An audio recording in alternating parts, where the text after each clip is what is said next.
আসসালামু আলাইকুম। আমি ডাক্তার মোহাম্মদ হেজবুল বাহার বলছি।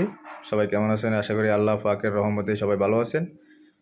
আজকে আপনাদের সামনে একটি গুরুত্বপূর্ণ বিষয় নিয়ে আলোচনা করতে চাই, বংশগত রোগ সম্পর্কে।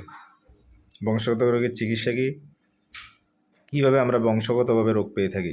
আমি গত ভিডিওতে বলেছিলাম আমরা তিনভাবে রোগ পেয়ে থাকি: বংশগতভাবে, নিজের অর্জিত, মেডিসিন অ্যাগ্রাভেশন, অথবা ওষুধের পার্শ্ব প্রতিক্রিয়াজনিত রোগ। এর মধ্যে অন্যতম হচ্ছে ওষুধের পার্শ্ব প্রতিক্রিয়াজনিত রোগ, আর একটি হচ্ছে বংশগতভাবে রোগ। আমরা তো জানি যে আমাদের হাদিসে আসছে, নবী করিম সাল্লাল্লাহু আলাইহি সাল্লাম বলেছেন, দুনিয়াতে যত কিছু হয়ে থাকে আমাদের পাপাচারের কারণে ইত্যাদি, সব কিছু আমাদের হাতের কামায়।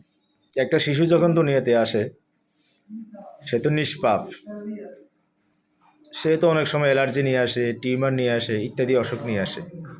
সে কীভাবে অসুখ নিয়ে আসে? সে তো কোনো গুনাহ করে নেই।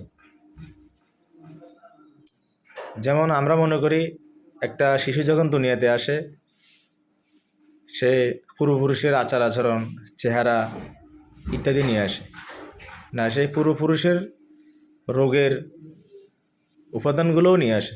উদাহরণস্বরূপ, যদি বাপ মায়ের মধ্যে একজিমা থাকে, হাঁপানি থাকে, বা দাদা দাদি, নানা নানির, জ্যাঠা জেঠির ক্যান্সার থাকে, ইত্যাদি রোগের বীজ নিয়েও সে দুনিয়াতে আসে। এখন প্রশ্ন হচ্ছে, তার এই রোগ হবে কি না। তার যে একই রোগ হবে সেটা ভিন্ন কথা। একটা উদাহরণ দিলে সহজভাবে বুঝবেন। যেমন হুন্ডা তেল দিলে, অকটেন দিলে বা ডিজেল দিলে হুন্ডা চলে, মানে হুন্ডার মধ্যে এই শক্তিটা আছে, বাট এটা না দিলে সে চলবে না। তো রোগ বীজগুলা এরকম, যদি সে দুনিয়াতে আসার পরে জ্বালানি পায়, এই রোগের আরও জ্বালানি পায়, তখন এই রোগগুলো সক্রিয় হয়ে ওঠে।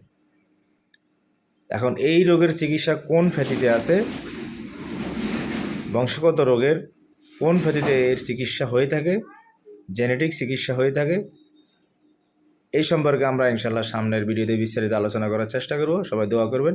আসসালামু আলাইকুম রহমতুল্লাহ।